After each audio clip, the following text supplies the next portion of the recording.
Syracuse Orange fans, can you feel the heat?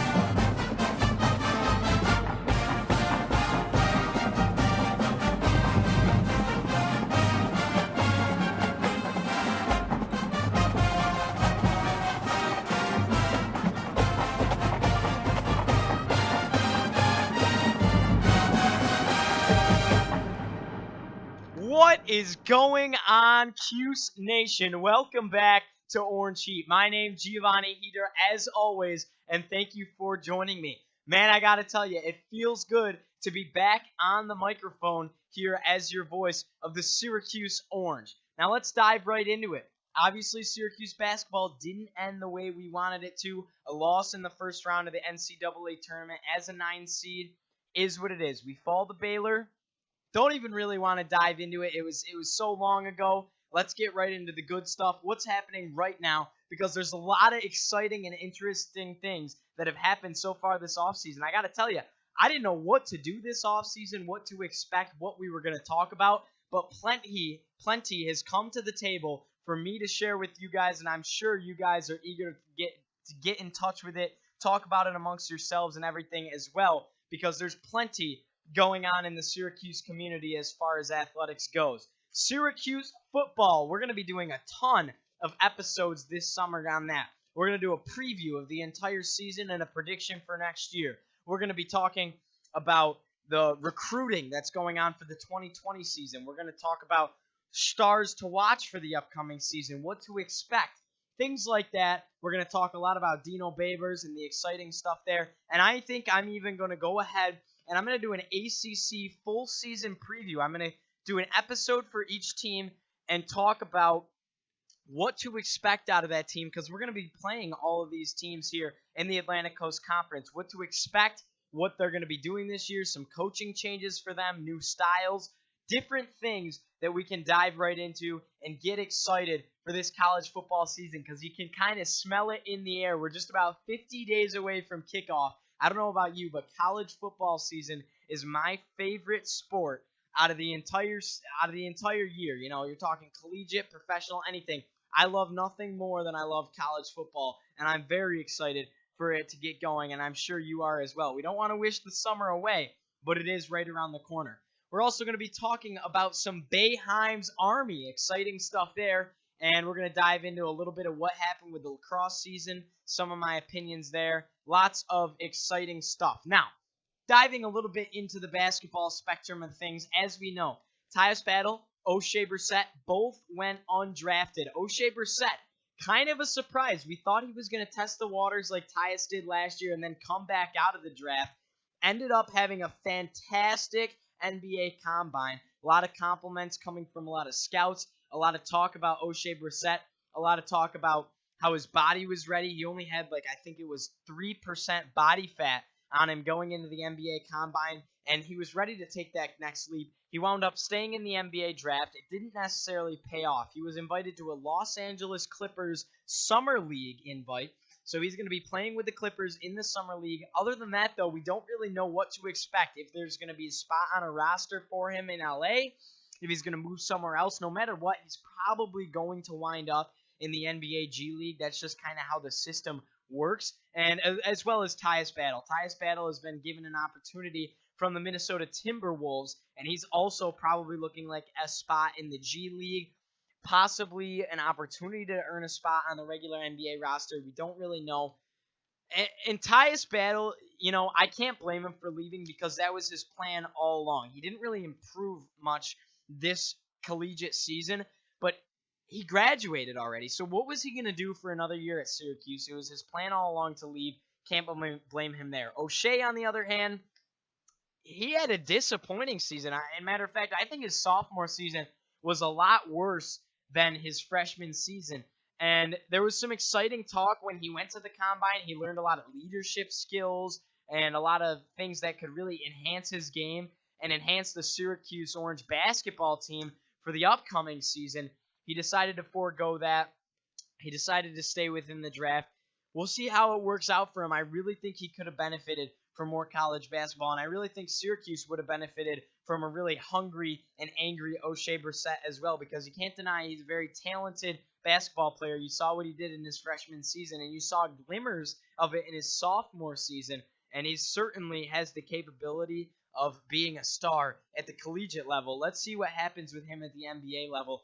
I don't really know what to expect out of him, but it's kind of exciting when you think about it. We really thought that you were looking at, a 25 to 40 range pick for them in the draft. That's not how it transpired.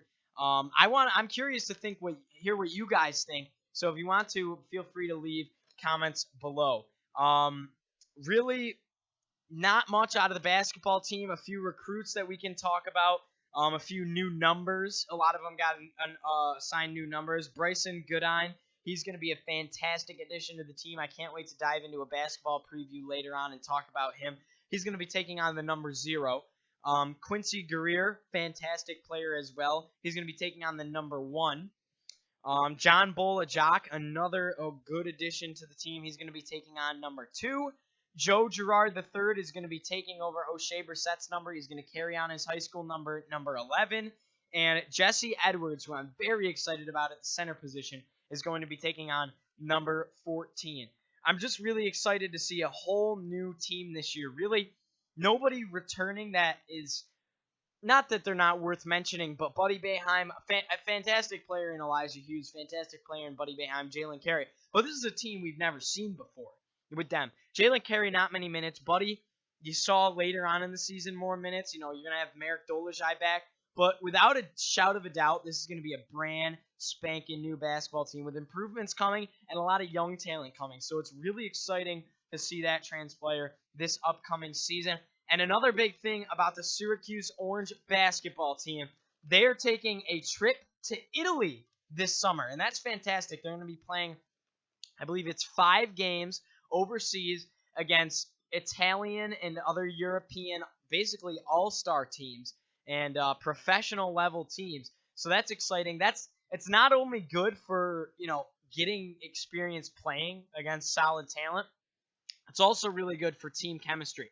You spend 2 weeks in a foreign country with people, and you just get close with them. So it's exciting to see what's going to happen there. There's certainly going to be camaraderie established. They're going to know where each other are on the court, and a lot of times when teams do trips like this, you see it reflect in the regular college basketball season, and those are usually the dominant basketball teams that season. Even if they didn't look as great recruiting-wise, they wind up meshing, and they already are comfortable and familiar with each other before the season even begins. So that's really exciting there. Another one, forward for the 2020 class, Woody Newton, super talented wing player. He reminds me a lot of Hakeem Warwick. So I'm excited to see him come in. He's not going to be till next season, but he's our first addition for the 2020 season that we're really going to talk about.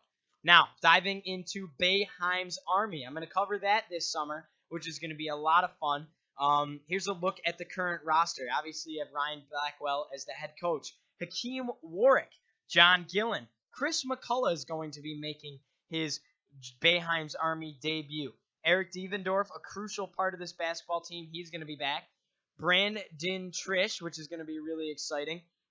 Boeheim's Army also added notable Syracuse alum Daryl Mootke Watkins, as well as Jordan Crawford. Now, Jordan Crawford never played for the Orange, and he was friends with Arinze Anuaku back when they played together in the NBA. Jordan Crawford's a fantastic player. He played almost 10 years in the National Basketball Association, and I don't really know why he's coming to Boeheim's Army. It's just kind of a chemistry thing. We needed to add an extra player before the sign-up deadline, and we ended up signing him, and he's actually a fantastic addition. He's a really solid player, and I'm excited to see him. I wish they kind of kept it to all alums because it just makes sense with Boeheim's Army. Nonetheless, if they're going to win the tournament with him, so be it, and I'd love to watch more Syracuse basketball, and that's exactly what we're going to get with him on the team. So that's certainly exciting. There was talk about Carmelo Anthony. Now, I never really believed it. They tried, and nonetheless, Carmelo Anthony's still holding out for a position in the National Basketball Association. So there's that. Now the tournament, the TBT, the basketball tournament is what it's called, is going to be kicking off in Syracuse at the SRC Arena at OCC, Onondaga Community College. Rounds 1, 2, and 3 are going to be hosted there by Syracuse. This is going to be July 26th through the 28th. It's a nice venue in there, and it's gonna make it. We're gonna make it like the Carrier Dome in there, with the roof on there. We're going to fill it with orange. It's going to be a lot of fun. It's going to be exciting. I know I'll be there. So let's get out. Let's be loud, be proud, and let's go Boeheim's Army. Now, looking into Syracuse lacrosse, I'm going to make this quick, short, and snappy. A lot of people aren't familiar with the lacrosse team. I'm a lacrosse player, so I'm definitely always into Syracuse lacrosse. Kind of a mediocre lacrosse season. I know we're supposed to be their cheerleaders. That's why we're going to make this brief, short, and sweet. 9-5, 2-2 in the ACC. Decent wins coming over Duke, Johns Hopkins, and Army. We lost in the first round of the ACC tournament to North Carolina. Then we lost in the first round of the NCAA tournament to Loyola. This is the first time in a long time that Syracuse did not host the first round. We had to play on the road, which just kind of goes to show the kind of season that they had. I'm not saying it's time for a coaching change, but I'm not saying it's not time for a coaching change. I just think that a lot of fans have been talking about a coaching change. There's a lot of word about it throughout the fan base and throughout the community. And so that's just the buzz around Syracuse, that it's just time for a new chapter for the Orange. I'm not saying I agree or disagree. I'm just saying that that's the buzz around Syracuse, and we'll see what transpires. All ACC team for the Orange included Nate Solomon, Nick Mellon, Brett Kennedy, Brendan Curry, Peter Dirth, who Peter Dirth is a fantastic player, very underrated defensive midfielder. I really like watching him play. And then goaltender Drake Porter. All-Americans include Nick Mellon, Peter Dirth once again, Brett Kennedy again, as well as Brendan Curry. Now, that's about all I have for the Syracuse Orange lacrosse team. I'm excited to see what goes on next year. The game has just changed so much. Recruiting is so much different. There's so many solid lacrosse programs around there. You don't just have your top four in Maryland, Syracuse, Loyola, Virginia anymore. Johns Hopkins. There's just so much more. It's expanding out west. The game is moving. It's changing. Recruits are coming from all over the place. So it's just a completely different playing field, and Syracuse has to adjust to it because, yes, we have the history of 12-time national champions. Technically 11. One was taken away. But we have that history, hence we haven't been to championship weekend since 2013, and we haven't won a national championship in 10 years since 2009. So it's just time for some action in Syracuse as far as the historic lacrosse team goes. Now, moving on to Syracuse Orange football. Who is pumped? I am pumped for Syracuse Orange football. It's a very excited fan base. News for this, there's some announcements as far as game times. We're going to be playing Liberty on August 31st at 6 p.m. That's going to be on ESPN+. Syracuse at Maryland at noon on ESPN. And the Mac Daddy of them all, Syracuse, is going to be hosting Clemson at 7:30 on ABC. It's the game of the week for college football. That's the best news I've heard ever for Syracuse Orange sports, that we are having the game of the week in Syracuse at the Carrier Dome. Likely to have College Game Day there. We can get past weeks 1 and 2, which are going to be tough games. We'll get into that in our schedule preview and prediction in a few following episodes. But exciting stuff there. We're playing Maryland the week before at noon at Maryland on ESPN. So, yes, it's at noon, but that's nationally televised on ESPN. Not ESPN2, not ESPNU, ESPN. So that's really exciting there. Syracuse clearly getting more talk, more buzz, more exposure in the press as far as national coverage goes. We're being talked about, guys. I saw a list that came out. I think it was Bleacher Report or Sports Illustrated posted it. Top 10 teams likely to make their first college football playoff appearance. And number 6 on that list was Syracuse. And teams ahead of them were big names like Texas, like Oregon, LSU, Texas A&M, big school names like that. And Syracuse was right up there with them, right up there with the top dogs. And Syracuse is certainly looked at as a big-time threat in the ACC Atlantic this upcoming season, and a lot of exciting stuff there. Another thing to talk about, the Syracuse Orange, before we wrap it up, released new uniforms for the 2019 season. Very exciting. A lot of fans talked about how they wanted a new look, more traditional. They didn't like a lot of the numbers. Nonetheless, this is what they got. Very exciting. I'm going to play the video for you right here.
What do you guys think about those? I think those uniforms are really, really nice. The players love them, the fans love them, and that's the important part. You know, I don't really care what they wear as long as they're winning football games. That's my main focus here.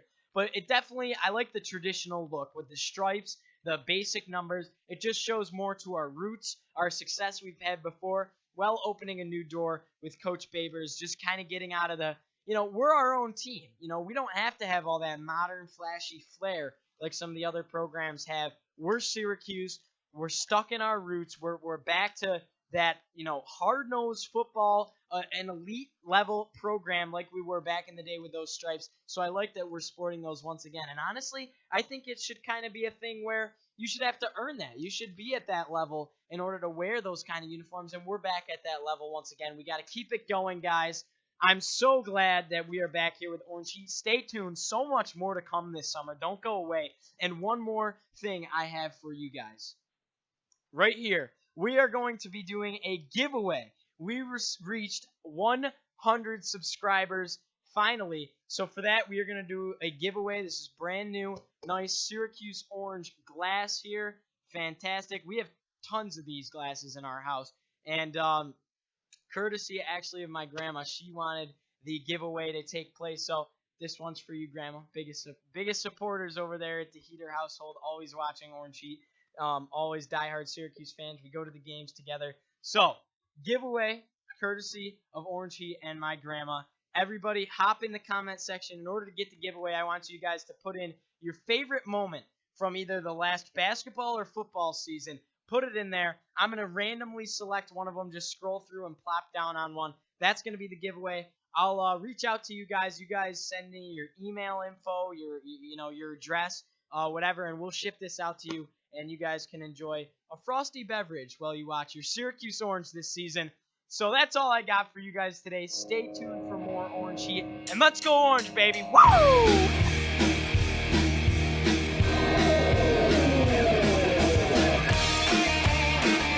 Thank you for listening to Orange Heat, done by pursuing sports broadcaster and high school student Giovanni Heater. You can find him on Twitter and Instagram at GioHeater. Please like, comment, and subscribe for more Syracuse athletics and Orange Heat action. Let's go Orange!